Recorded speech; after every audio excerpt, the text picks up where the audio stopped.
Hey crafters! My name is Saida and welcome back to my channel. Please like and subscribe. Now let's get into it. Today we're making the mountain and valley fold. So these are some very easy folds. So first for the mountain fold, we're going to take this flap and we're going to kind of like fold it down so that the paper peeks up like a mountain.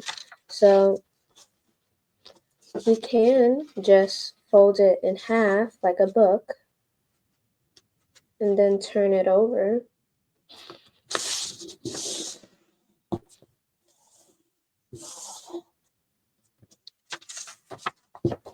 So that is a mountain fold. So the valley fold is really just the same thing except we don't turn it over. So valley fold is going in, it's closing like a book, and the mountain fold peeks up like a mountain.